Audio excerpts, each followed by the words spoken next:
Perkenalkan, nama saya Anissa Maharani. Saya dari Universitas Islam Negeri Sumatera Utara, Fakultas Sains dan Teknologi, jurusan Biologi semester 3. Pertama-tama, saya mengucapkan terima kasih kepada dosen pengampu mata kuliah struktur hewan, Ibu Syukria MSc.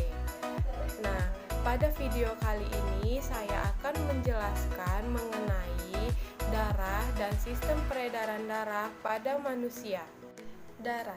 Darah merupakan suatu jaringan ikat khusus dengan materi cair ekstrasel yang disebut dengan plasma. Di dalam plasma terdapat eritrosit atau sel darah merah, leukosit atau sel darah putih, dan juga trombosit atau keping darah. Darah merupakan suatu media pengangkut yang berperan sebagai mengangkut CO2, O2, metabolit, hormon, dan juga zat yang lainnya menuju sel yang ada di dalam tubuh kita. Hemoglobin pada darah merupakan molekul protein yang berperan untuk mengikat oksigen. Komponen di dalam darah. Komponen di dalam darah terdiri dari eritrosit atau sel darah merah, leukosit atau sel darah putih, trombosit atau keping darah, dan juga plasma darah. Langsung saja kita masuk ke eritrosit atau sel darah merah. Sel darah merah atau eritrosit. Nah, sel darah merah adalah jenis sel yang paling melimpah di dalam darah kita. Fungsi utama dari sel darah merah ini adalah sebagai pengangkut oksigen ke seluruh tubuh dan menghantarkan karbon dioksida menuju ke paru-paru. Eritrosit pada manusia dapat bertahan sekitar 120 hari. Jika eritrosit sudah tua, maka akan memperlihatkan perubahan warnanya dan akan dihilangkan dari sistem sirkulasi, terutama oleh makrofag limpa, hati, dan juga sumsum tulang. Selanjutnya adalah leukosit atau sel darah putih. Leukosit atau sel darah putih merupakan komponen darah yang berfungsi untuk menjaga kekebalan tubuh kita atau sebagai sistem imun. Leukosit atau sel darah putih juga memiliki peran untuk melawan mikroorganisme atau molekul asing penyebab penyakit atau infeksi seperti bakteri, virus, jamur, maupun parasit. Kemudian trombosit. Nah, trombosit adalah bagian dari sel darah merah yang berfungsi untuk membantu proses pembekuan darah kita. Trombosit juga dapat disebut dengan platelet darah atau keping darah.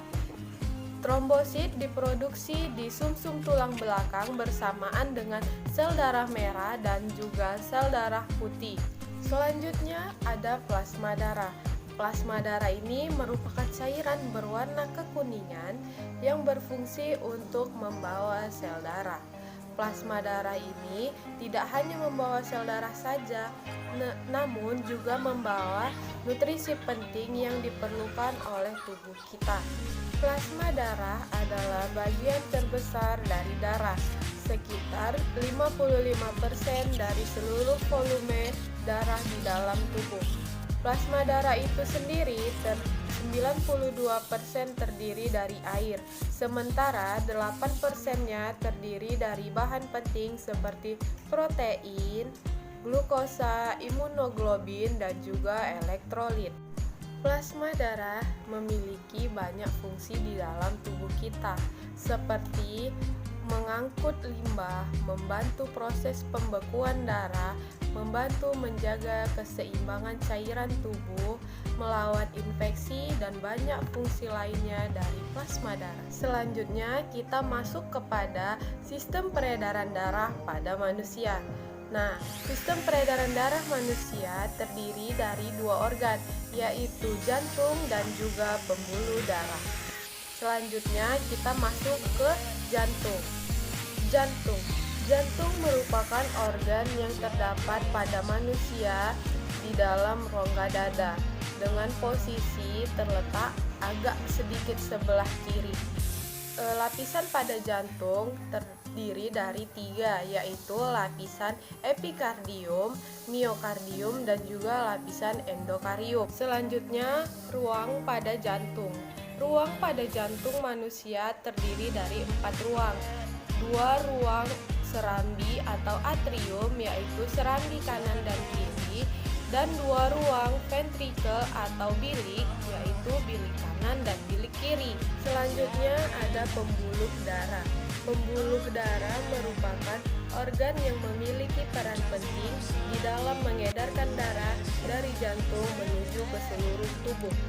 Terdapat 5 jenis dari pembuluh darah, seperti arteri, arteriola, kapiler, venula, dan juga vena. Pembuluh arteri. Pembuluh arteri memiliki fungsi penting, yaitu mengangkut darah yang kaya akan oksigen dari jantung menuju ke seluruh tubuh. Sedangkan pembuluh vena berfungsi untuk mengangkut darah menuju jantung. Pembuluh kapiler merupakan pembuluh yang memiliki ukuran sangat kecil sehingga dapat menjangkau pembuluh darah yang ada di dalam tubuh. Di dalam pembuluh kapiler ini terjadi pertukaran gas dan nutrisi. Pembuluh kapiler mengangkut darah dari arteriola menuju venula. Selanjutnya ada mekanisme peredaran darah. Mekanisme peredaran darah pada manusia terdapat 2, yaitu mekanisme peredaran darah besar dan mekanisme peredaran darah kecil. Peredaran darah besar. Peredaran darah besar diawali darah kotor yang dibawa oleh vena cava masuk ke atrium dekstral, ke ventrikel dekstral, lewat katup trikuspid dan dibawa ke paru. Dibawa oleh artikel pulmo, bersih oleh vena, kemudian masuk ke atrium dan vertikel sinistra, katup mitral, aorta, dan ke seluruh tubuh. Kemudian sistem peredaran darah kecil atau pulmoner dimulai dari jantung, kemudian ventrikel kanan, lalu arteri pulmonari, lalu ke paru-paru. Setelah itu menuju vena pulmonari, lalu atrium kiri, ventrikel kiri, dan kembali ke jantung. Nah, demikian pemaparan materi kali ini mengenai darah dan sistem peredaran darah. Semoga video ini dapat bermanfaat untuk kita semua. Saya mohon maaf apabila terdapat kesalahan kata dalam penyampaian dan terdapat kesalahan ataupun kekurangan. Karena sesungguhnya kesempurnaan itu hanyalah milik Allah Subhanahu wa Ta'ala, dan kesalahan itu berasal dari diri saya sendiri. Saya akhiri, wabillahi taufiq wal hidayah. Assalamualaikum warahmatullahi wabarakatuh.